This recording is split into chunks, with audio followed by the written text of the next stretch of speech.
Dobrý večer, pán Pavlík. Dobrý večer, prajem. Zdravím vás. Ja vás pozdravujem a pozdravujem všetkých poslucháčov Slobodného vysielača. Ďakujeme veľmi pekne. Vy zniete veľmi dobre, toto je perfektné, máme dobrý zvuk.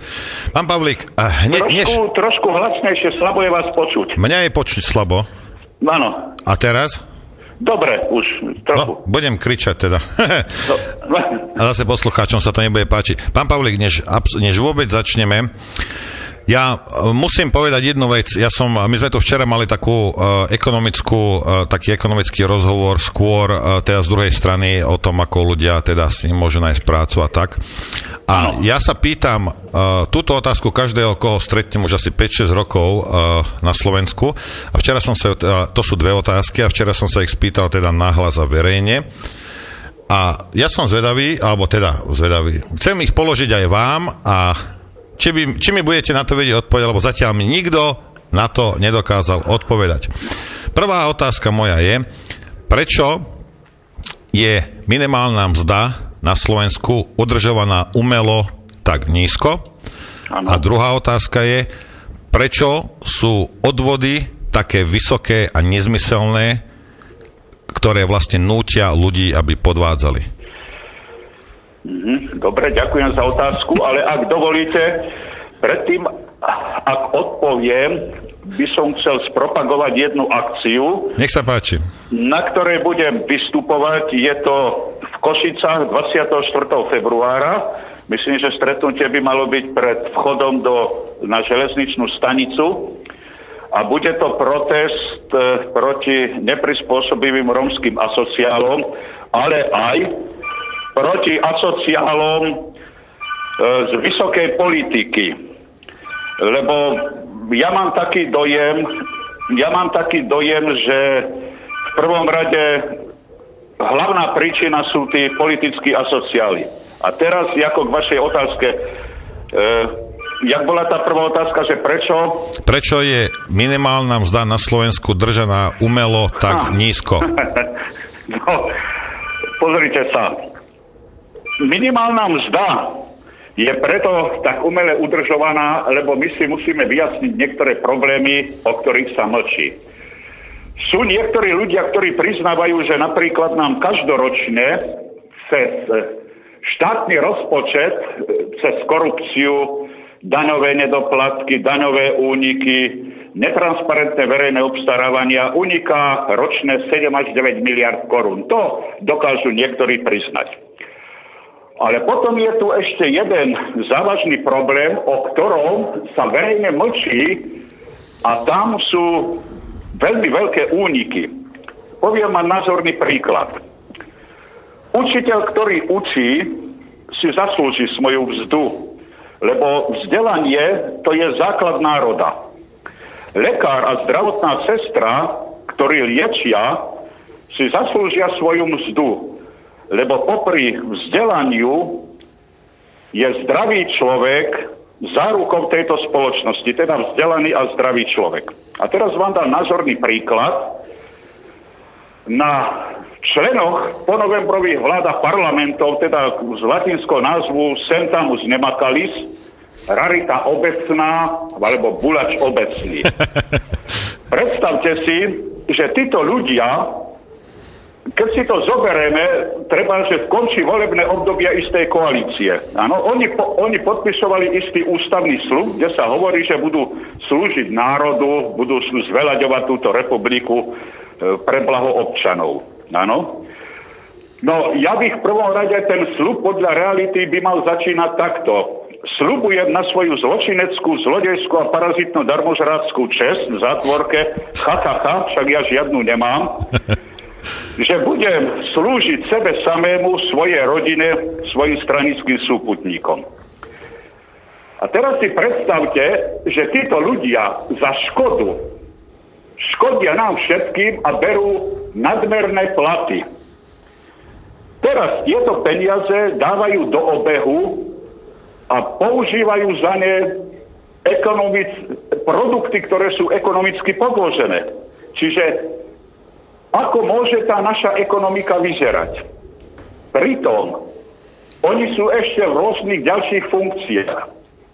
A napríklad ich vinou treba sa tuneluje podnik, rozkráda sa podnik a oni svojim manažérom ešte dávajú zlaté padáky, miliónové odmeny. No ako potom môže tá naša republika vyzerať? A my sa potom nečudujeme, že minimálna mzda je taká, aká je, že šička, ktorá dreje ako mulica, nezarobí nič, robotník, ktorý robí u pásu, nezarobí nič, poľnohospodár nezarobí nič, lekári sú na tom tak, ako sú, zdravotné sestry, učitelia, ostatné profesie. Takže problém je ten, že tu vlastne tí, ktorí produkujú, tak nemajú nič, sú na minime a tí, ktorí parazitujú z titulu svojich politických funkcií, tak vlastne žijú si v blahobite. A to je totiž tá tragédia, že týchto parazitných darmožračov sú 4% a vlastne oni takto okrádajú 96% národa. A ja sa pýtam, čo my sme vlastne za národ, keď nás 96% sa nechá týmito 4% takto okrádať. No to je dobrá otázka. Ja si myslím, že každý poslucháč a každý človek, ktorý má viac ako 17-18 rokov, by si túto otázku mal naozaj položiť každý deň. Moment, prosím vás pekne, a ešte jedno by som chcel doplniť. Nech sa páči. Samozrejme, že keď títo politici to, čo rozkradnú, tak príde ďalšia vláda a teraz to chýba v štátnom rozpočte. No tak čo sa ide robiť? Tí gaunery, ktorí to rozkradnú, tí si to užívajú v blahobite a ďalšia koalícia potom príde s tzv. Zlatým telaťom, ktorému sa hovorí nevyhnutné ekonomické reformy. A my si teraz položme ďalšiu otázku. Keď tieto peniaze nám chýbajú, bereme si pôžičky zo zahraničia. A teda základná otázka je vlastne nejaký rozdiel medzi tými rozkradnutými miliónmi a miliardami, ktoré tu rozkradnú a premahajú naši politici a hodnotou tých pôžičiek zo zahraničia, cez ktoré my prakticky strácame ekonomickú a štátotvárnu svojbytnosť. No predsa, tí gaunery, ktorí rozkradnú tí milióny a miliardy, oni si za ne budujú svoj vlastný blahobyt, čiže to není žiadny toaletný papier a potom sa pokropí svetelnú vodu a sú z toho peniaze. A toto je vedomá sabotáž, toto je totiž riadené. Ja som šokovaný, že doteraz žiadny profesor ekonomiky, žiadny ekonom zo Slovenskej akadémie vied k tomu nezaujal stanovisko. A ja by sa ich chcel touto cestou opýtať, kde je vaša profesijná a odborná a občianská česť? Ako vy môžete učiť ekonomiku?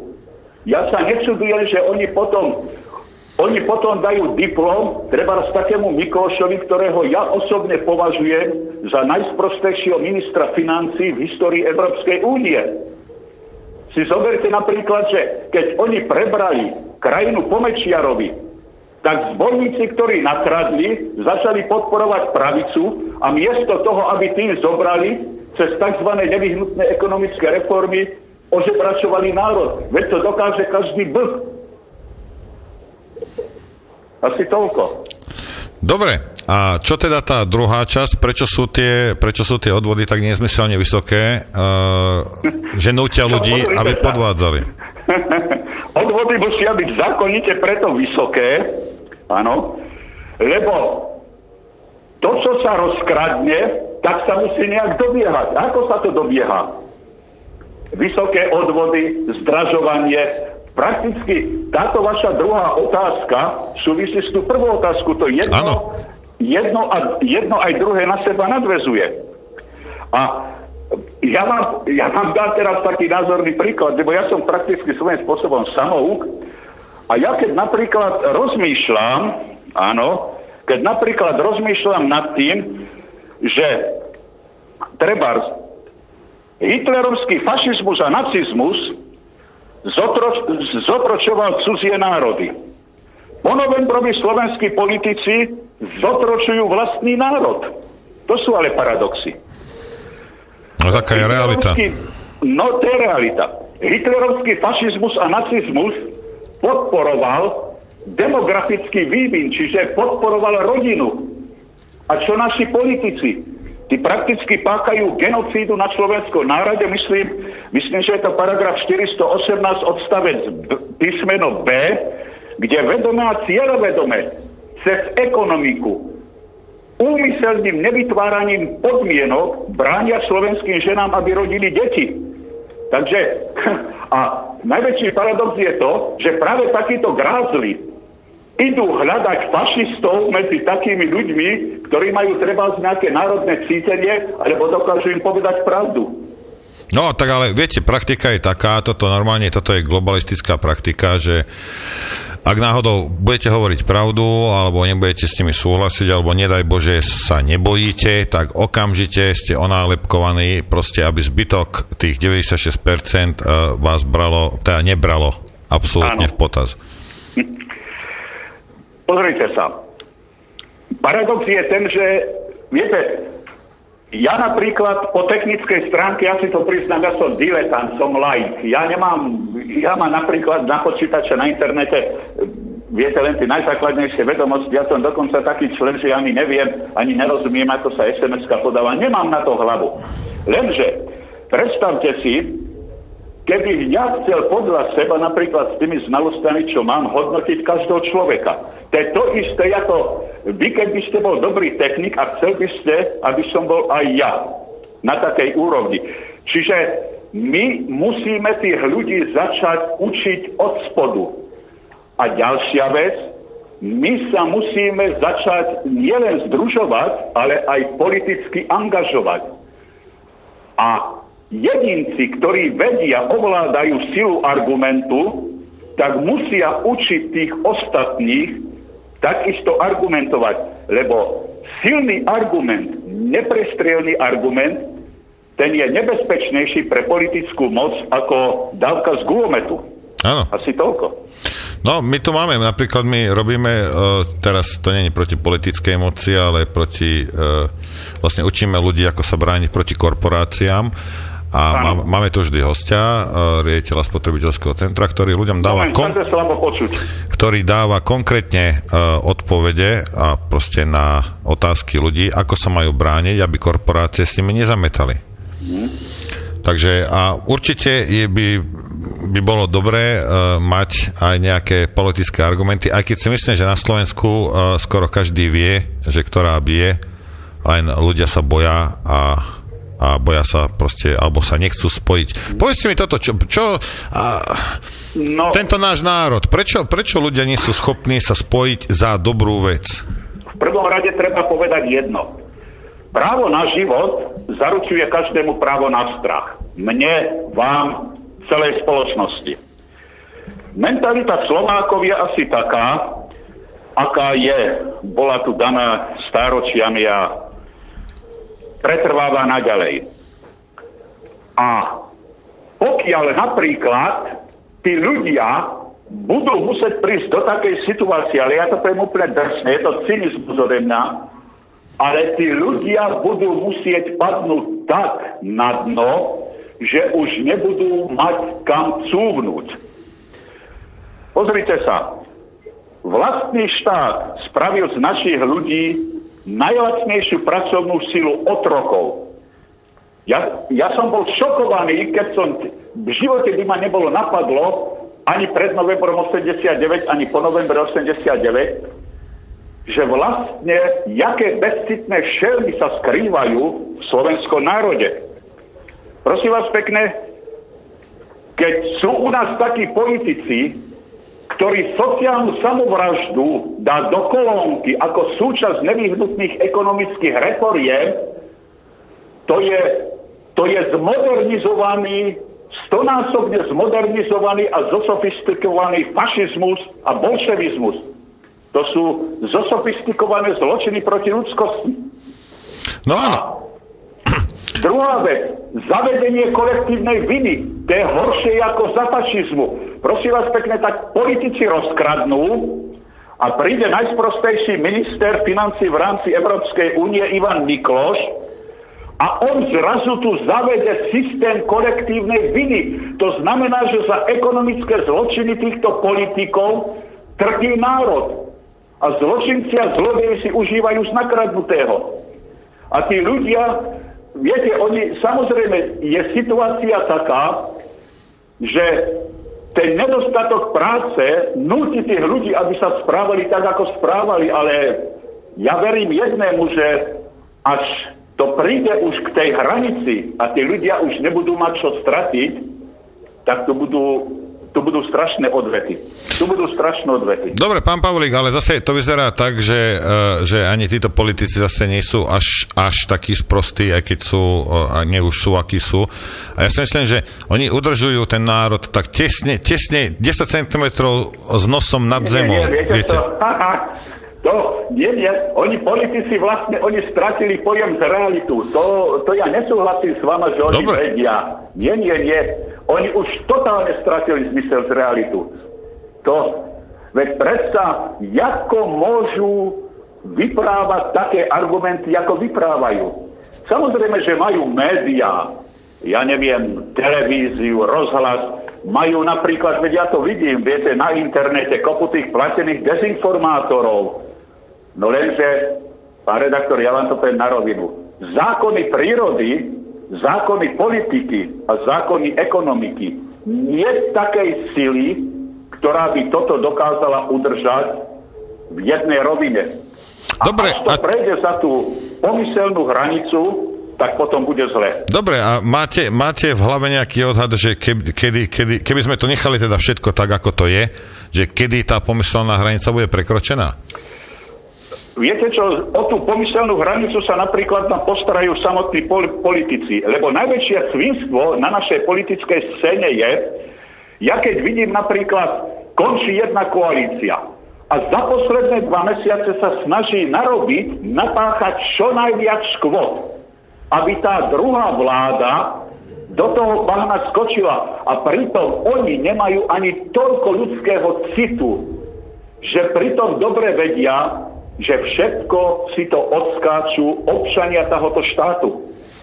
No dobre, ale predpokladajme, že máte pravdu, dobre, tak napáchajú proste, narobia svinstva a teraz príde tá druhá vláda, ktorá vlastne vstúpi do toho bahna, ktorý im nachystali. Prečo tá druhá nová vláda im nejde po krku? Prečo im začnú stíhať? No, nemôže im ísť po krku z jedného dôvodu.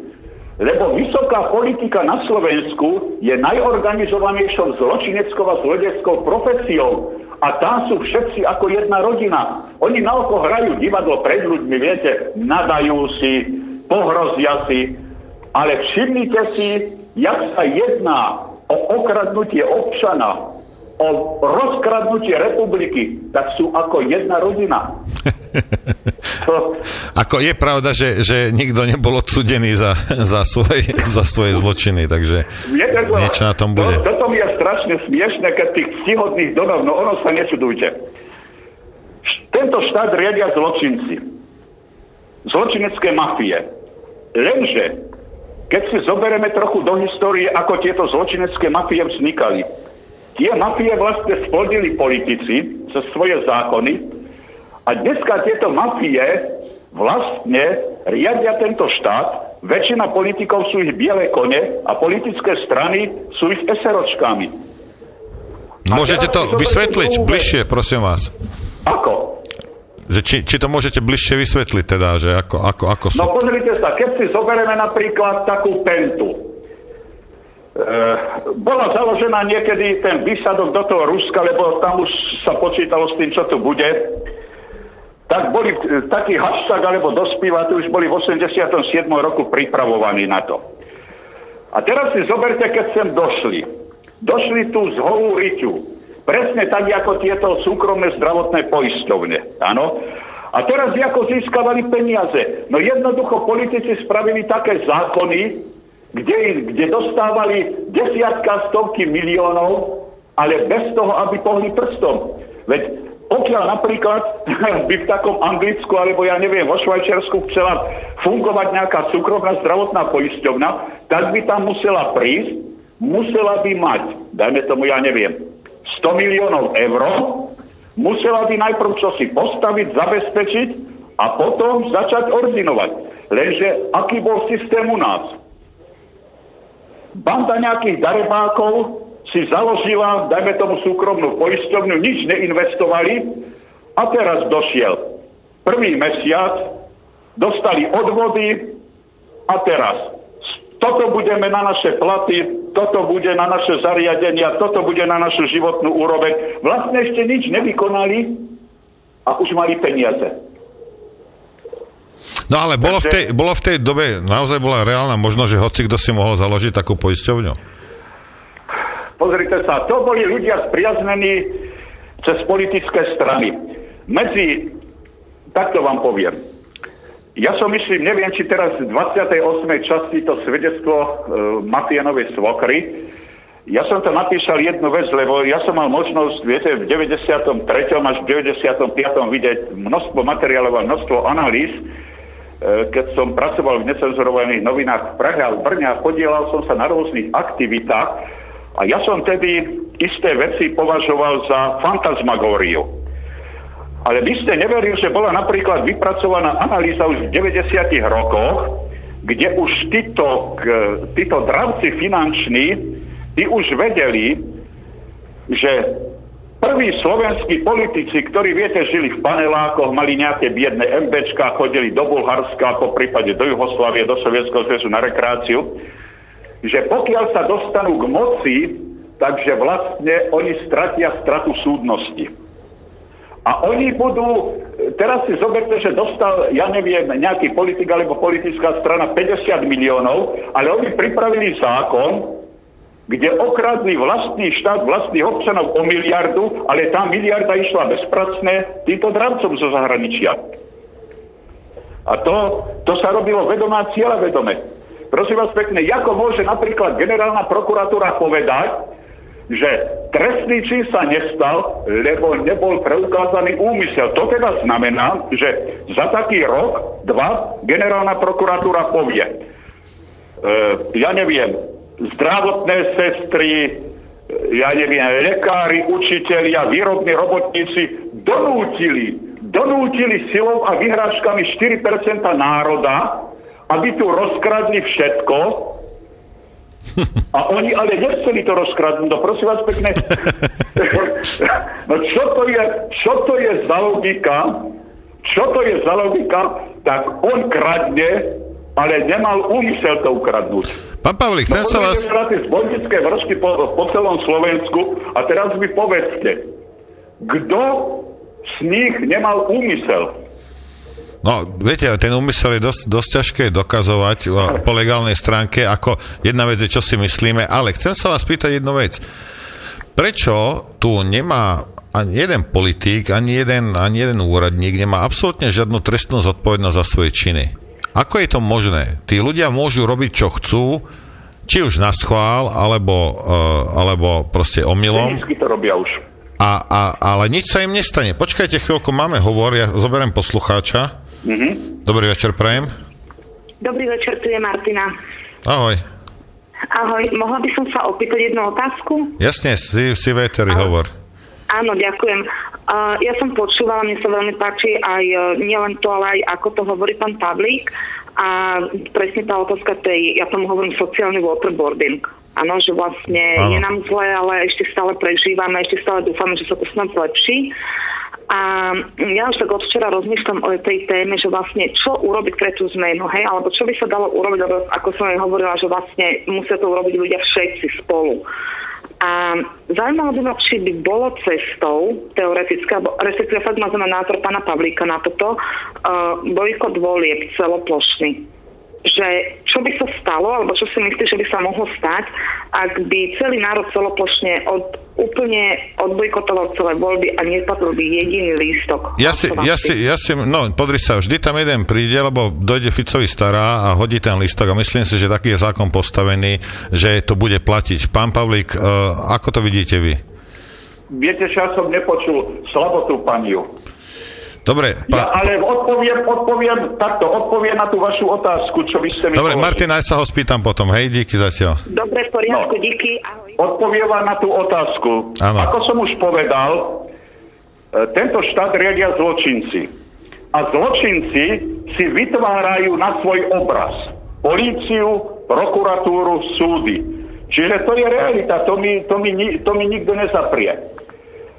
Lenže najhoršie je to, že títo zločinci už tak prisluhujú štátnej moci, že prakticky od 94. roku tu cez ekonomiku a rómsky problém postupne likvidujú slovenský národ. Tu jednoducho za 30 rokov sa môže stať, že na východnom Slovensku to bude tak premnožené, že to bude druhé Kosovo. Z južnou Slovenska maďarský extrémizmus. A čo vlastne ostane z tohoto štátu? Teda, keď napríklad taký prezident Ivan Gašparovič, neviem, či to povedal, dajme tomu, pretože mu mekne mozog, alebo či jednoducho chce tak urážať slovenských občanov, keď povie, že za 20 rokov Slovensko dosiahlo toľko, teda mal na mysli tú samostatnosť, čo sa nepodarilo za 1200 rokov.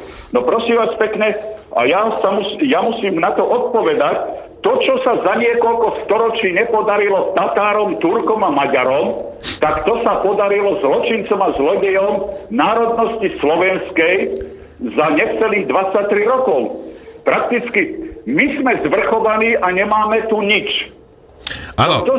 Kto zarobil na tej zvrchovanosti? Organizované zločinecké skupiny, ktoré riadil Mečiar a spol. Čiže tí majú výdobytky zvrchovanosti nakradnuté a my prakticky nemáme nič. No, pán Pavlík, zase realita je taká, že rozložiť národ je jednoduchšie zvnútra ako zvonku, takže viete, ako to je. Pani sa pýtala, otázka znela, že či by nebolo riešenie pri najbližších voľbách proste neísť absolútne nikto, že by nešiel k voľbám, a že či by to nebolo proste riešenie. Ja som aj na to odpovedal, že si myslím, že keď Ficovi príde jeho stará a hodí tam listok, tak to platí. Tak, a jak sú postavené tie zákony? Viete čo, myslím si, že nie. My musíme do budúcich volieb jednoducho presvedčiť čo najväčší počet tých obyčajných ľudí. A ja si myslím, že je to neuveriteľné, že konečne, že ten váš slobodný vysielač vzniknul, lebo mám taký dojem, že... Vydržte chvíľku, máme poslucháča, ja poslucháč poprosím, aby vydržal, kým pán Pavlík dorozpráva. A ten slobodný vysielač má mimoriadne veľkú cenu, lebo ja vám niečo poviem. Poctivý a slušný človek, ktorý je ochotný čosi obetovať pre túto krajinu, tak pre mňa má väčší význam a hodnotu ako 1000 kriklinov na námestí, ktorí vás v pondelok oslavujú a v útorok vám bodnú nôž do chrbta. To je pravda, no. Zoberme toho poslucháča. Dobrý večer. Dobrý večer, zdravím. František, zdravím. Vydrž chvíľku, prosím ťa. Pán Pavlík je vo vysielaní, to je úplne skvelé. Vydrž chvíľku, prosím ťa. Pán Pavlík, počujete poslucháča? Áno, počujem ho trošku. No super, rozprávaj teda. Dobre, takže ja sa veľmi teším, že pán Pavlík to má všetko celé veľmi dobre zmapované zľava, správa, z hora, z dola. To je úplne úžasné počúvať a veľmi rád chodím na jeho stránky a ak sa to bude aj určite ho budem voliť. Len tam je jeden problém, že o ktorom sa nejak vlastne nehovorí, neviem prečo, totiž to, keď sa stane nejaká akcia na Slovensku, nejaká demonštrácia alebo niečo také, že sa snaží niekto niečo takéto zorganizovať, tak príde tam 20 ľudí, alebo príde 25. A dáme tomu, že všetci Slováci sú týmto systémom maximálne nejakým spôsobom dotknutí, či už stradajú z tej alebo z onej strany. Ale keď o niečo fakt ide, tak Slováci väčšinou až skutočne na pár výnimek zostanú doma. A o Slovákoch sa hovorí, že to je holubičí národ, ale ja si nemyslím, že toto je holubičí charakter, ja si myslím, že toto je čistá hlúposť. Ako nechať sa až do takejto miery zdierať, neviem, no. A že či pán Pavlík má na toto nejaký recept, lebo aj keby išiel teda ako kandidát na prezidenta do volieb, tak ja neviem, koľko za percento bude voliť, 1%, 2%, viete, to je celé stále o tom. To znamená, že či on vidí nejaké východisko v tomto smere. Dobre, ďakujeme veľmi pekne. No, ono je to správna otázka. Pozrite sa. Sám vidíte, jak sa režim a médiá voči mne správajú. Mňa tak gumujú, skrátka, ja pre nich neexistujem. Čak samozrejme. A viete, ono, niektorí tí radoví redaktori, alebo takto už by to vedia tak avizovať, alebo nejakým tým kanálom poslať, že už sa aj takto cítia dotknutí, lebo voči mojej osobe prakticky zhodnú sa najväčší politickí nepriatelia a majitelia médií. Ale ja vám niečo poviem. Ja som hrdý na to, lebo keby mi mali robiť reklamu zbabelá za predané médiá, viete, ja bych sa hanbil za to. Ja bych sa hanbil za to, lebo keď vám niekto nesvojprávny niečo robí. Ale ono je to takto. Jednoducho, že tá štátna moc bude robiť všetko preto, lebo oni vedia, čo by im hrozilo, keď bych ja došiel do tej televízie, kde budem mať zo zákona právo. Áno. Ja potrebujem miesto tých zákonných 15 000 podpisov minimálne 25 000, aby nemohli, ako viete si, nejaké výhrady nájsť. A pokiaľ ja prídem do tej televízie, viete, tak tam nastane rachot, lebo ja napríklad niektoré tie veci, ktoré doteraz publikujem, to je len také šlapanie na 60%. A ja mám veľmi veľa vecí pripravených v zálohe. Čiže bude sa robiť všetko možné, ale ja pevne verím, že pozrite, ja celý život razím jednu líniu. Viacerí mi ešte pred rokmi hovorili, že som romantik, že som snílek, ale ja tú túžbu popravde, pozrite sa, tou cestou som išiel stále, ale už je to teraz vidieť napríklad tie moje necenzurované stránky, jakú majú návštevu. Samozrejme, vďaka tým ľuďom, čo mi to robia, sa o to starajú, lebo ja také niečo nedokážem. Viete, ja viem napísať, odoslať a nejaké základné veci. Viete, čo ovládam, ale ja nemám strach. Pán Pavlík. U mňa rozhoduje sila argumentu a ja dokážem oponenta presvedčiť, ale pokiaľ mi ten oponent dokáže, že on má pravdu, ja mu to dokážem priznať. Ale ja nemám strach. Viete, ja sa teším na tie otvorené diskusie, lebo toto sú všetko frázy.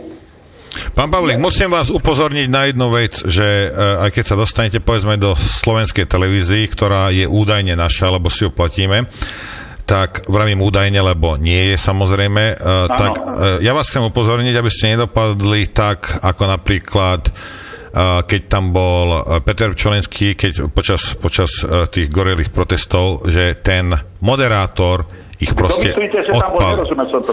A Peter Pčolinský, no proste počas gorily, ale proste ten moderátor, tá moderátorka ich odpali. Rozumiete, ten rozhovor je tak vedený, že im nedali ani 10 času, čo dali ostatným a ich oponentom, a to isté urobia, predpokladám, aj vám, to isté urobili Ron Paulovi. Nie.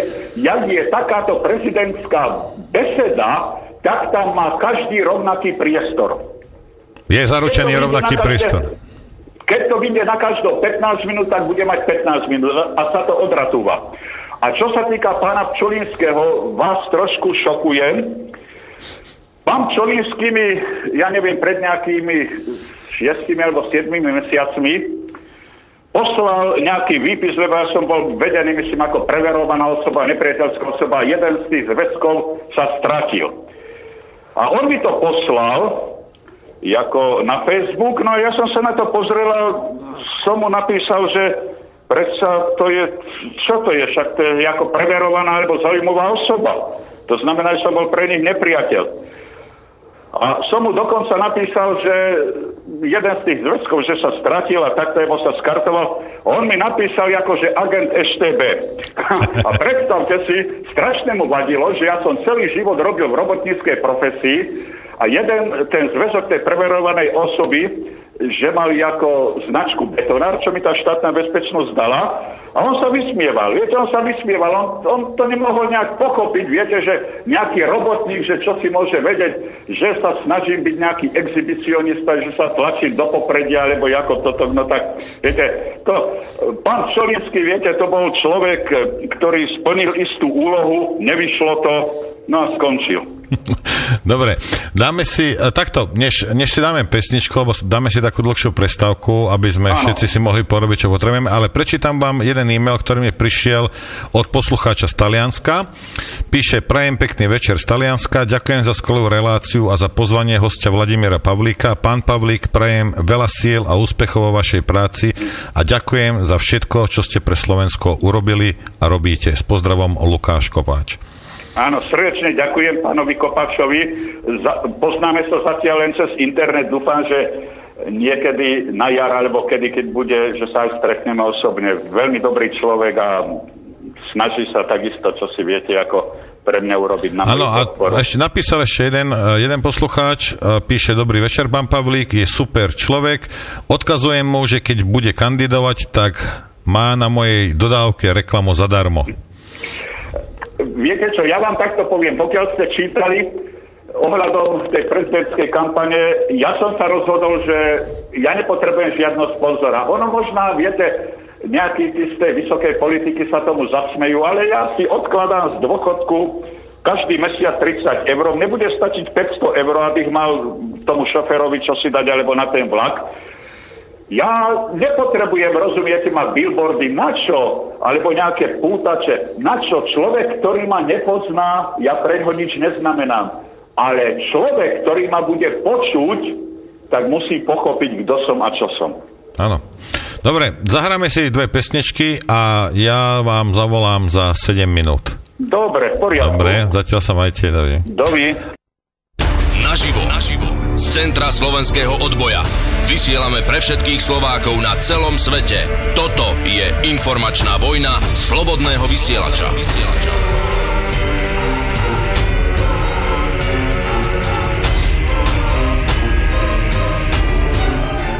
Dobrý večer, pán Pavlík. Dobrý večer. Keby ste vydržali chvíľku, ja potrebujem pár vecí povedať poslucháčom. Samozrejme. Vrátili sme sa po dlhšej prestávke. Ako hostia mám pána Vladimíra Pavlíka, budúceho kandidáta na prezidenta Slovenskej republiky. Chcel by som plagnúť zajtrajšiu a napozajtrajšiu reláciu. Zajtra tu budem mať ako hostia pána inžiniera Mariana Fila, ktorý téma bude o výrobe vakcín, nedopatrenia pri výrobe vakcín, zloženie vakcín a z toho vyplývajúce potenciálne riziká pre zdravie očkovaných osôb. Bude to 7. a 8. hodina, ktorú ja tejto problematike budem venovať. No a potom zase v budúcnosti dúfam, že pán Filo príde dobre pripravený a on to už dosť povedal. A potom uvidíme v budúcnosti, pokiaľ bude potreba, tak samozrejme k tejto téme sa vždy radi vrátime, pretože si myslíme, že potrebujete mať dostatočné informácie, aby ste vedeli urobiť to najinformovanejšie rozhodnutie pre vaše deti. No a v piatok príde Tibor Eliot Rostas, už sme ho nepočuli 2 týždne, ale ako sme slúbili, tak v piatok ho tu máme. Informačná vojna bude výnimočne 3-hodinová. Keď ho už tu budem mať, tak ho vyžmiekam čo najviac. A potom nemusíte ísť tak skoro spať, veď v sobotu nepôjdete do práce. Teda po väčšina z vás. Téma bude vznik mlčania. Ako som vám vlastne k tomu dostal. Povieme vám, ako a kedy sme vlastne začali spolupracovať. No a samozrejme nosnou témou celého programu bude ropný zlom. O to proste dostal som dosť e-mailov a poslucháči chcú o tom vedieť viac. No a Tibor si zvolil ďalšiu tému ako sionizmus a antisemitizmus. Zase všetkým, ktorí sú, akí sú, odkazujem, že vás asi sklamem, nebude to protižidovská relácia, ale budeme sa pozerať na veci triezvo a budeme sa opierať proste o fakty. Pán Pavlík, ja to mám e-mail od poslucháča pre vás. Áno. Píše: Dobrý večer, neviem, či tento e-mail prečítate, ale veľmi by ma to potešilo. Touto cestou chcem pána Pavlíka pozdraviť a vyjadriť mu maximálnu podporu. On bol ten, ktorý odštartoval lámanie ľadov našej kauze dedičstva. Nedokážem sa s ním už mesiace spojiť, keďže naše kanály sú sledované gestapáckými agentami SISky. Pán Pavlík veľmi dobre vie, kto som a čo riešim a chcem sa mu poďakovať. Keby bolo čo najviac takých ľudí, ako je on. Z Luxemburska vás pozdravuje Lukáš. Dobre, len aby ste vedeli, toto bol... Viem, lebo viete, je to veľmi dobrý človek, z ktorého chceli policajti a štátna moc z neho spraviť extrémistu, neonacistu. Je z veľmi slušnej rodiny. My sme vlastne na www.necenzurovanie.sk odštartovali ten seriál, ako ešte za bývalého režimu ich ex-prezident Michal Kováč okradnul majetok. No, takže dobre. Nikto nemal odvahu do toho ísť, no tak som jaksi... Dobre, poslucháč sa vám poďakoval. A ďalší Ďakujem mu pekne, ak ma poslúcha. Určite vás počúva teraz. A hlavne jeho babku, pani Svitanovú, veľmi srdečne pozdravujem. Mali by sme sa stretnúť 24. v Košiciach. Budeme veľkou cťou. Dobre. Prečítam ďalšie e-maily. A Mária nám píše, že čau Noro, dobre si to povedal, v televízii bude mať pán Pavlík priestor ako Ron Paul v Amerike, alebo to bude tak, že kandidátov rozdelia do dvoch skupín a jedna bude populárnych ľudí a druhá nepopulárnych, v ktorej bude aj pán Pavlík, aby sa jeho prejav znehodnotil a účasť znehodnotila, tak tam bude s tým kandidát na prezidenta Adolf Hitler, Grof Dracula, Mickey Mouse a Nora Mojsejová a bude to postavené do tej roviny exhibicionizmu, aby na to ľudia tak pozerali. Pozrite sa, ja viem, ako fungujú tieto médiá a ja by som si nevsadil ani nechať na maličku, že nebudú sa snažiť s vami vykývať, pretože takáto je bežná praktika. Pokiaľ sa budú cítiť ohrození, tak verte mi, že urobia všetko preto, aby ste tam hovorili niečo minútu a potom vás zarazia. Ale dobre, prejdem k ďalšiemu e-mailu. Marian nám píše, že zdravím vo spolok, mám otázku na pána Pavlíka. Prebehlo medzi nami pár mailov ohľadom Gorily 2 zverejnenej na jeho stránkach. Ja som mu radil, nech sa obráti s tým na nezávislé zahraničné médiá, keďže slovenské a európske oficiálne o tom písať nebudú. Konkrétne Guardian. Hej, Guardian občas niečo pustí, aj keď je trošku doľava, ale áno, pustí. Pohlo sa niečo v tomto smere, alebo ani tadiaľ cesta nevedie? Pýta sa Marian. Viete čo, snaha bola napríklad jedného človeka, nebudem ho menovať, ktorý sa snažil s rakúskymi médiami spojiť. Keď si to šéfredaktor jednoho toho média prečítal, bol tak šokovaný z toho, že také niečo môže existovať, takže radšej od toho cúvnul, že to by mohlo ohroziť ako slovensko-rakúske vzťahy. Tak žiaľ Bohu. Dobre, a ten Guardian ste skúšali? Viete čo, takto, na tom pracujú už iní ľudia, tak uvidí sa, no ale viete, ale mne je strašne smiešné, čo to je za štátna moc, keď ľudia školení 2-3 titulmi ovenčení, v zahraničí vyštudovaní si to nedokážu rozdať s človekom, ktorý celý život pracoval v robotníckej profesii. Je pravda, že som samouk, že som od 71. do 82. patril medzi isté spoločenstvo ľudí, kde som bol jediný v robotníckej profesii, ale tí ľudia si ma veľmi vážili a posunovali na ďalšie a ďalšie známosti, takže... Pán Pavlík, ja vám to poviem vám to takto. Takto vám to poviem, že môžete mať 3 tituly, ale keď ten, čo stojí proti vám, má na svojej strane pravdu, tak to sa veľmi ťažko s takým človekom potom dohaduje. Mám tu ďalší e-mail. Rudolf píše, že dobrý večer, vážim si vás, pán moderátor, dobre, ďakujem.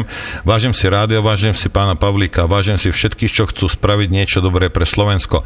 Chcem sa spýtať, prečo sa snažia politici zničiť slovenský národ, či už formou podpory cigáňov, ničením podnikateľov a zotročovaním? Ako ste povedal, pán Pavlík, vzniká tu genocída. Prečo? Ďakujem pekne. Žiaľ Bohu. No, jak mi dovolíte, budem to trošku teraz musím obširnejšie. Keď som v 93. alebo v 94.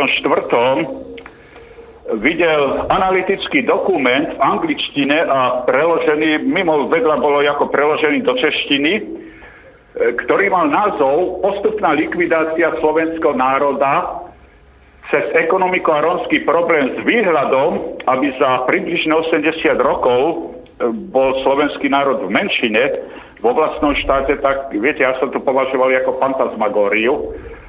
A nikdy nezabudnem na tú vetu, ktorú mi povedal tedy ten človek, nebudem hovoriť, kde pracoval, čo pracoval, ale mi povedal jedno, pane Pavlík, za 25 až 30 rokov, ak dožijete.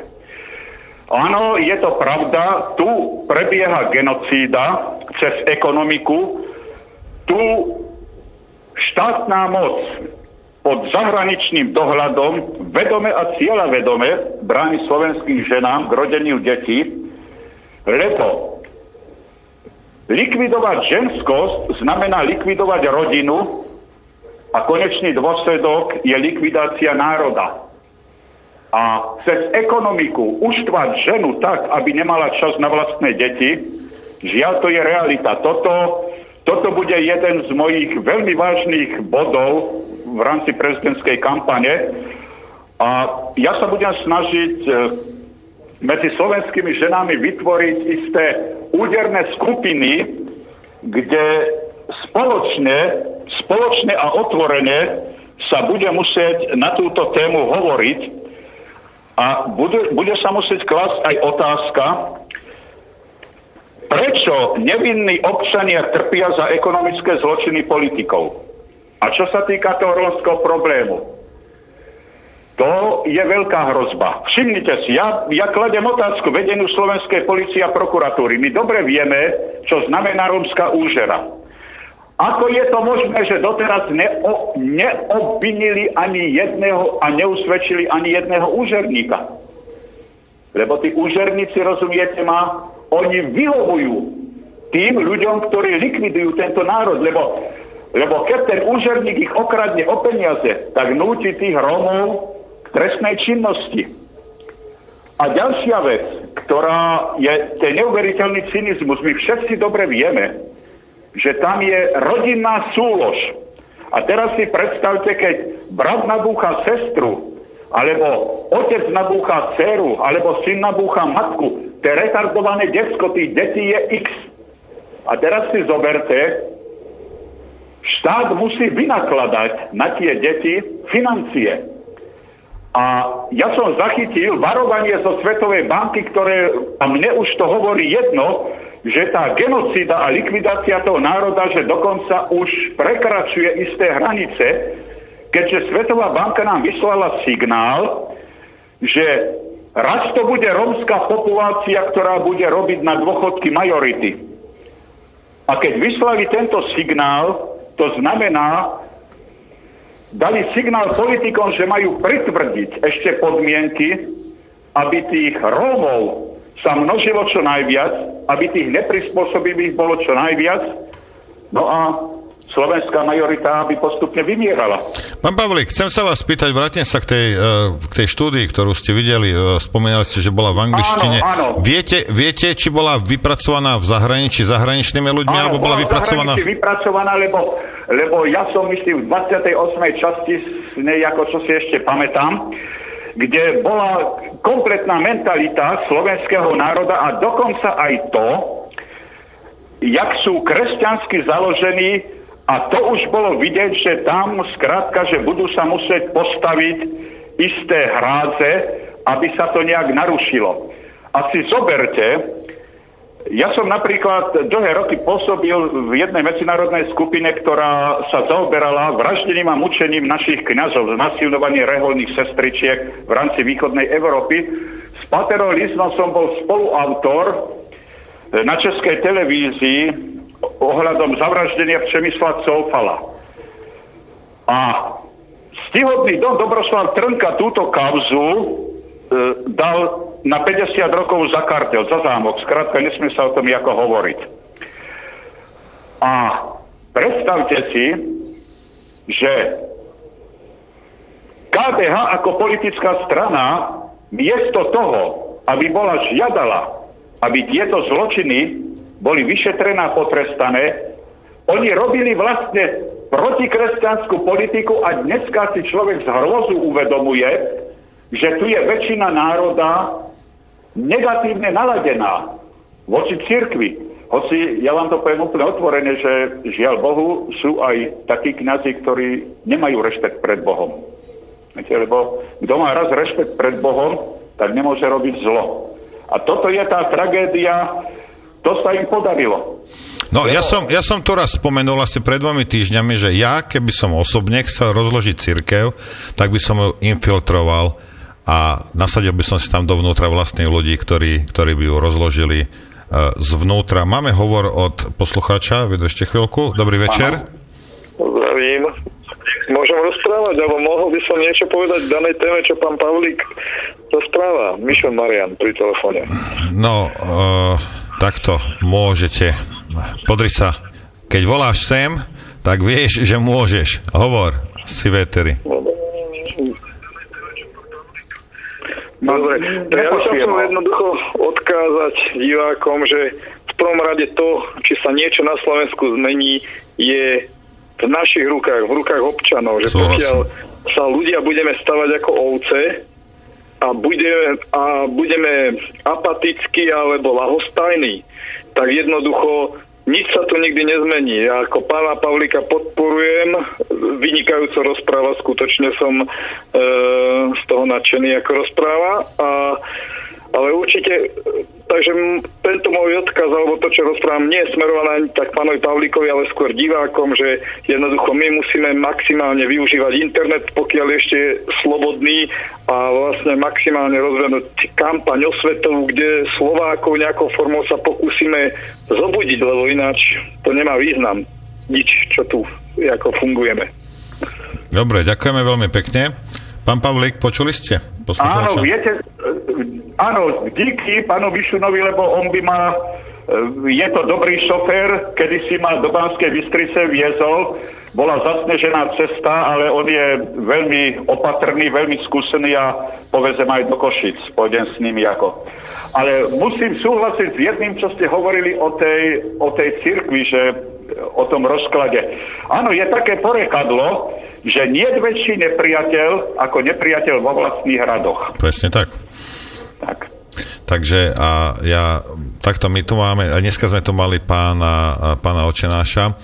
Ja musím pripomenúť ľudia, ktorí počúvali, zase plno ľudí prskalo, však v pohode, ako od toho máte svoj názor, ale ja vám musím povedať jednu vec. Pán Očenáš je jeden hlboko veriaci človek a dokázal to svojimi činmi, nie kecami na Facebooku, ale svojimi činmi. Je to 80-ročný človek a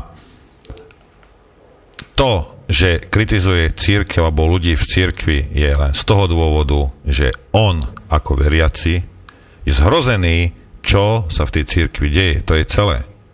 No ja vám poviem, prečo on sa správa tak, ako sa správa. Lebo on má rešpekt pred Bohom. Áno. Veľký rešpekt. Viete, ktorý sa naučil cez svoj život, cez svoje životné skúsenosti, možno trpké skúsenosti, a že práve tá viera v Boha mu umožnila, aby to prežil. Áno. Dobre, máme tu od poslucháčky e-mail, píše: ahoj Noro, už asi mesiac mi behá porozume, možno blbosť, utopia, ale čo ak? podať na najvyšší súd alebo do Štrasburgu na súd žalobu na štát za porušovanie článkov ústavy, napríklad článok 36. Zamestnanci majú právo na spravodlivé a uspokojujúce pracovné podmienky. Zákon im zabezpečuje najmä právo na odmenu za vykonanú prácu dostatočnú na to, aby im umožnila dôstojnú životnú úroveň. Ak by sme to podali hromadne viacerí, možno by sa niečo pohlo, ale moc tomu neverím. Držím palce. Čo si o tom myslíte, pán Pavlík? No, pán redaktor, tá dáma povedala vynikajúci názor. Totiž, pokiaľ ste si všimli, my sme spolu s Ferkom Bednárom a Marianom Mišunom sa vypracovalo istý postup, podľa ktorého teraz prvý raz pán Dobrovodský podal tú sťažnosť. Viete ako? To už je odborne vypracovaná sťažnosť. A podľa toho budú musieť postupovať všetci, ktorí majú problém s tými neprispôsobivými. A ono sa kľudne môže stať, že toto občianske združenie ľudia v ohrození môže nabrať na veľkej sile a môže sa stať napríklad, že 30 000 ľudí podá hromadnú žalobu. No to by bolo zaujímavé. Ohľadom toho, že ako im tí neprispôsobiví ničia život a ničia majetky. A toto, čo tá dáma povedala, to je vynikajúce. Áno, presne toto je ono, hromadná žaloba. Dobre, Dada, takže to nebola blbosť ani utopia a pán Pavlík si myslí, že to je dobrá vec. Len treba naučiť tých ľudí, aby sa naučili brániť. Áno. A ono dokonca sú aj prostriedky, ako sa dá brániť, len proste ľudia to budú musieť využiť, to je celé. A áno, bude to dlho trvať a budú hádzať vám polená pod nohy a budú robiť prekážky a predĺžovať to, ale treba vytrvať. Pán redaktor, ja vám prečítam napríklad paragraf 420 trestného zákona, ktorý neskôr použijem na konkrétnych politikov a ktorých verejne obviním z tých sociálnych samovrážd a z duševného vraždenia. Čiže mučenie a iné neľudské alebo kruté zaobchádzanie. Odstavec 1. Kto v súvislosti s výkonom právomoci orgánu verejnej moci inému týraním, mučením alebo iným neľudským alebo krutým zaobchádzaním spôsobí telesné alebo duševné utrpenie, potrestá sa odňatím slobody na 2 až 6 rokov. Čiže dohnanie človeka k sociálnej samovražde, duševné vraždenie, lebo ja som čítal vyznanie, viete, ja dostávam hodne takých otvorených listov, alebo nejaký, čo mi ľudia ako povedia.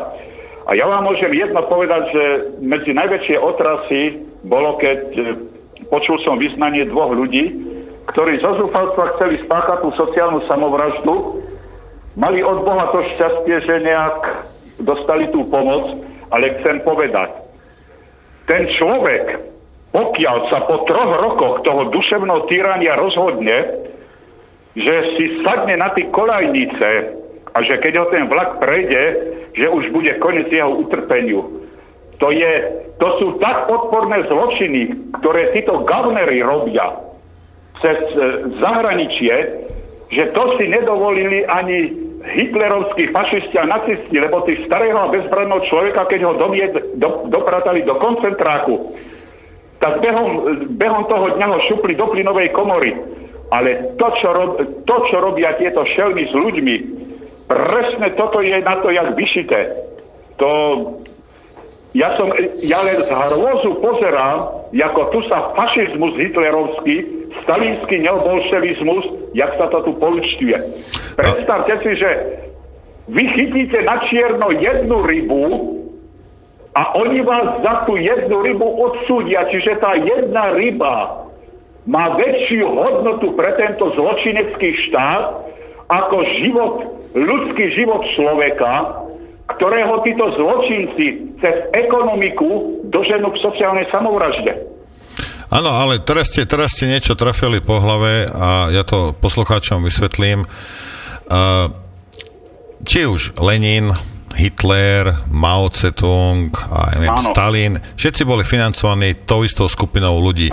Skúsili fašizmus, nefungoval. Skúsili komunizmus alebo socializmus, tiež to nezafungovalo. Lenže prišli na to za posledných nejakých 20-30 rokov, že kombinácia týchto dvoch, to znamená fašizmus v zmysle, že je korporátny fašizmus a z komunistickej ideológie zase úplná závislosť ľudí na štáte by mohla eventuálne fungovať. A to je to, o čo sa teraz vlastne globalisti snažia. Áno, presne tak.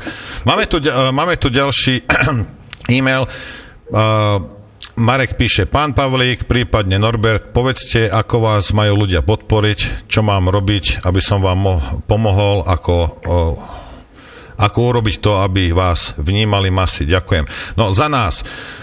Môže zajsť na našu stránku, tam sú hneď pod bannerom sú také, že plagát, to sú PDF-ka a dokumenty, môže stiahnuť, vytlačiť to, rozhádzať to susedom. Tam je vľavo nie, toto hovorím za nás. Ja potom vás nechám hovoriť za vás. Za nás môžeš stiahnuť nejaké malé plagáty, to sú A5-ky, môžeš to nastriať a naházať to do schránok, proste svojim susedom rozprávať, priateľom. Ak máš zvyšných 5 eur, môžeš nám poslať. Ak poznáš nejakých zaujímavých ľudí, tak nám ich dohodni, radi ich pustíme do vysielania. A teraz pán Pavlík ti povie, čo môžeš robiť pre neho. Tak na stránke, ja ďakujem pekne za pomoc, na stránke www.necenzurovanie.sk je pod tým, čo je písané o mne, vľavo hore sú také ikonky a myslím, 4. alebo 5. ikonka od vrchu, to je taký obdĺžnik, tam je napísané prezidentské voľby 2014. A na to, keď sa klikne, tak tam to navede na tie petičné hárky. No a tam je aj ten petičný výbor, čiže ja bych uvítal, že pokiaľ nejaké podpisy by sa zohnali. Dobre, ďakujeme. Ja tu mám od poslucháča, že tu máme ozvenu, my to vieme. Počúvaj nás buď cez Winamp, alebo VLCčka, alebo nejaký iný prehrávač. Máte na tom Maca, údajne zajtra do obedu by to malo byť všetko hotové, celé to prerába. Takže ak máš problémy s počúvaním, skús dať streamovaciu adresu do Winampu, alebo kľudne iba klikni na iný, proste nie na to malé rádieko, ale to, čo je na stránke, sú ďalšie tie linky. Teraz píše nám Roman: Zdravím ťa, Noro, a zároveň aj pána Pavlíka. Ďakujem za ďalšiu super debatu. Chcem sa opýtať pána Pavlíka, či by nemohol povedať trošku viac ohľadom prezidenta Kováča a tej rodiny, ktorú okradol. Máte záujem o tom rozprávať? Samozrejme, je to na mojej stránke, len teraz neviem, či je to rok 2011 alebo 2010. Tam je toho vyše časti. Takže máte to u vás na stránke, to je? Samozrejme, je to u mňa na stránke. Takže môže si to tam čitatelia ako nájsť. Tam som uverejnil aj konkrétne dokumenty, materiály, všetko. Dobre.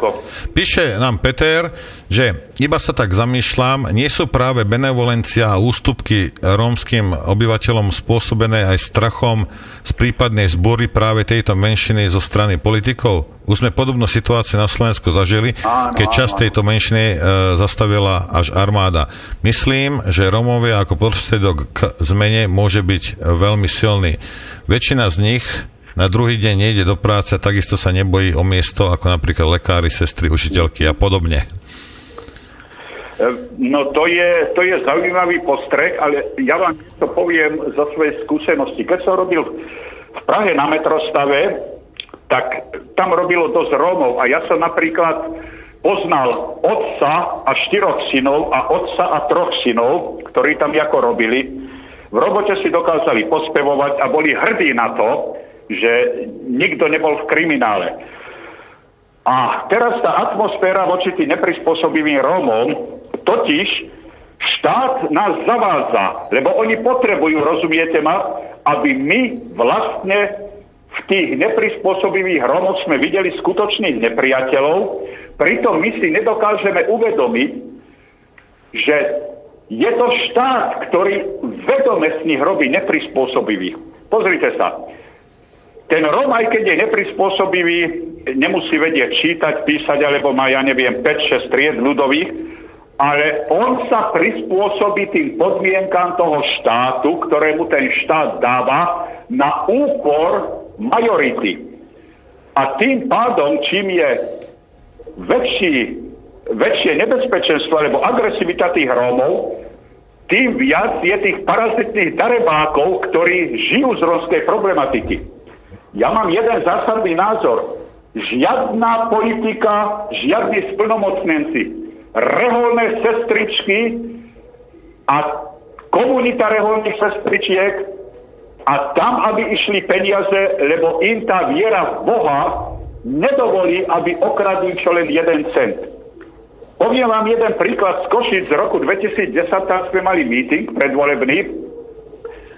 Na jednej strane sa postavilo proti nám 300 Rómov, z druhej strany 300 bielých. A teraz ja som teda vystúpil ako prvý. A tak som ich slušne pozdravila, teda sa ich pýtam, Deško, Aranka, až v hodine smrti sa vás Pán Boh opýta, Deško, Aranka, ako to, že vaše deti hladovali a vy ste prefajčievali a prepíjali to, čo patrilo vašim deťom.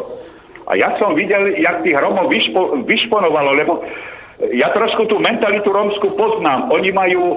Oni majú silný vzťah k viere. Áno. A preto tie reholné sestry, to ja považujem za základ. Lebo vlastne ich okrádajú všetci. A nie tí Rómovia sú vinní, že sa rodia závratnou rýchlosťou, ale tento zločinecký štát, ktorý im to umožňuje, tento štát na nich pácha ten rasizmus. Ľudia proti rasizmu páchajú na nich rasizmus, lebo v tomto ich podporujú. Amnesty International a všetky títo mimovládky, tí vlastne páchajú voči týmto Rómom zločiny proti ľudskosti. Lebo keď tá reholná sestra by im povedala, vieš, Deško, ty nemôžeš súložiť so svoju dceru, alebo, Aranka, ty nemôžeš súložiť so svojím bratom. Ten Róm napriek tomu, že má minimálne vzdelanie, ale on to dokáže pochopiť, lebo oni majú silný vzťah k Bohu. A je dostatok takých príkladov, že kde táto viera funguje a ľudia, ktorí tomu rozumejú, tak z tých Rómov sa dajú vychovať úplne iní ľudia. Viete, to je zavádzanie, že všetko na nich, a ja si pamätám v tých Košiciach, na to nezabudnem. Oni, keď som toto povedala, keď potom skončil ten meeting, ja som videl, že oni mali takú trému sa ma na niečo opýtať, ale potom, keď si dodali odvahu, tak boli veľmi úprimní, veľmi toto. Oni by aj chceli, ale jednoducho tento štát nemá záujem. Lebo tie peniaze, ktoré majú na rómsky problém, nikdy k tým Rómom neprídu. My si musíme uvedomiť, že je toľko parazitných darmožráčov, ktorí žijú z tohto ich nešťastia. A práve tento štát nás navádza, že oni sú tým skutočným problémom. Poviem vám ďalší príklad. Bol Mečiar menej cenný, alebo duševne zaostalý, alebo taký Kiňo, alebo Rezeš. A pozrite sa, oni nemuseli byť neprispôsobiví, ale prispôsobili sa tým zákonom, ako okradnúť túto republiku, ako okradnúť vlastný národ. A viete, to by bolo trošku na dlhšiu diskusiu, ale preto vzniklo, my sme dlhodobo špekulovali s Ferkom Bednárom, ako konečne, čo si spraviť, aby sme boli partnermi štátu. Teda sa založilo to občianske združenie Ľudia v ohrození a my už budeme vyvíjať trošku iné aktivity. A ja som aj napísal do toho úvodu, že my budeme hľadať spoluprácu aj s tými slušnými Rómami, ktorí chcú žiť ako ľudia. Lebo štát nemá zájem to jednoducho to sú peniaze vyhodené do luftu, ale my budeme trošku už so starostami komunikovať a tak ďalej, lebo teraz to je ten najnovší príspevok, čo mám na stránke, to dostali všetci poslanci, všetky tie ministerstva, médiá, Ale budú samozrejme zbabelo to mlčať. Ale to asi prečítajú ľudia, tak tam uvidia, ako vyzerá odborná správa. No, ja si myslím, že medzi tými Rómami hlavne chýba dostatočná osveta. A nikto sa im nevenuje, nikto im veci nevysvetľuje, nahádžu na nich hromadu peniazy a myslia si, že problém odíde, ale samozrejme, že neodíde. Oni nahádžu na nich hromadu peniazy. Oni nahádžu úžerníkom a tí, čo peniaze majú rozdeliť, aj ty si nahádžu sebe do vrecák. Pozrite sa, medzi nimi, veď keď si zoberete, ktorí tí kultivovanejší Rómovia, veď napríklad ich hudobný talent, maliarský talent, ale to, čo robia s tými deťmi, že umožnia tým deťom, aby sa rodili do takého prostredia, to je zločin tohoto štátu. To je vedomý zločin. A čo tu teraz bude za 30 rokov? Ako? Ich návyky pracovné nulové. No tá generácia, ktorá bola zvyknutá pracovať, vlastne za 20 rokov už to nebude. Máme telefonát. Dobrý večer. Haló? Dobrý večer, zdravím, Ondrovič Tomáš. Tomáš, jo, už som si myslel, že dneska nezavoláš, som sa tu normálne začal triasť. Hovor. No, zdravím aj pána Pavlíka, my sa trošku poznáme. A chcel som mu poďakovať za to, že to povedal tú svatú pravdu, že je obrovský útok na katolícku cirkev. Hej? Katolícka cirkev je podľa mňa taký nejaký kľúčový moment. Keď bude zlomená cirkev, tak sme v háji. Tak, to je všetko, ďakujem. Dobre, ďakujeme aj my. Tomáš, uvedom si, a každý z vás, kto počúva Slobodný vysielač, že pán Očenáš nie je nepriateľom cirkvi, v žiadnom prípade. Je nepriateľom ľudí v cirkvi, ktorí tú cirkev dotiahli alebo proste ju dokopali do takého štádia, v akom dneska je. A je zraniteľná hlavne práve na tieto útoky globalistov. Takže ja si myslím, že pán Očenáš ju chce ochrániť. Ja som agnostik, nie som veriaci, ale tiež si myslím, že to je posledná bašta, ktorú potrebujú globalisti dobiť. A áno, majú tam nastrekaných svojich ľudí. A áno, bude to možno tvoj biskup, možno to bude nejaký kardinál, ale proste sú tam a treba sa na toto reálne pozerať. Toto je boj o moc, toto je boj o mysel ľudí. A pokiaľ katolícka cirkev sa nezobudí, tak tento boj s globalistami prehrá. Títo ľudia tu tiež nie sú 10 rokov, ale sú tu stovky rokov a majú tiež dlhodobý plán. Pozrite sa, najväčšia chyba človeka je, že menšina chce vládnuť väčšine. Áno. To je úplne jedno, či je to strana, alebo je to cirkev. My máme napríklad, ja neviem, či je tých cirkví 50 alebo 60, ale ako môžu oni tvrdiť, že len ten ich Boh je najlepší? Boh je len jeden. Boh je len jeden a Boha človek môže objaviť aj v tmavej komore o rozlohe 2x2 metre štvorcové. Áno. Ja tvrdím osobne, že vaša viera v Boha a cirkev nemajú čo spoločné. To, v čo vy veríte, je vaša súkromná vec a nemyslím si, že k tomu potrebuje kdokoľvek organizáciu, ale keď už je tá organizácia, tak tí ľudia by si ju mali chrániť, ale nie tým, že strčia hlavu do piesku a teraz sa nebudú o problémoch baviť. Potom vás tie problémy akorát zožerú. Hej. A ja by som nerád videl padnúť katolícku cirkev na kolená, pretože to, čo príde po nich, tak to nikto z vás nechce, to mi verte. Presne, to by bola tragédia. Lenže pozrite sa napríklad taká politika KDH. Veď to je politika priamo antisociálna, ktorá priamo ľudí odradzuje. Teraz si zoberte, že tí nepriatelia Kristovej cirkvi, jaké oni majú tromfy, ktoré im priamo KDH dáva. To žiaľ Bohu, to je realita. Dobre, pán Pavlík, čas sa nám naplnil. Ďakujem vám veľmi pekne za to, že ste prijali naše pozvanie. Určite sa nepočujeme. Ďakujem. Ďakujem všetkým poslucháčom. Prajem im príjemný zbytok dnešného večera a dúfam, že spoločne niečo dokážeme. V jednote je sila. Ďakujeme. Určite sa nepočujeme naposledy. Ďakujem vám ešte raz. Verím, no tak vy ste u mňa prednostní. Ďakujem vám, prajem vám dobrú noc. A ja vám ďakujem veľmi pekne. Dovi. Tak to bol pán Vladimír Pavlík, budúci kandidát na prezidenta Slovenskej republiky. No, neviem, čo ste si odniesli z tohto rozhovoru. Ja som si odniesol jednu vec, že pán Pavlík veľmi, ale veľmi voľne používa slovo ctihodný. A keď nevieš, o čom sa bavím, tak si nepočúval poriadne. Ďakujem vám veľmi pekne za pozornosť. Zajtra tu máme teda pána Fila. Bude tiež zaujímavé. Už mi tu prichádzajú otázky od poslucháčov, takže určite sa budeme mať o čom baviť a predpokladám, že zajtra, keďže sem ide zo Žiliny, tak asi to trošku pretiahneme. Takže ešte raz vám ďakujem za pozornosť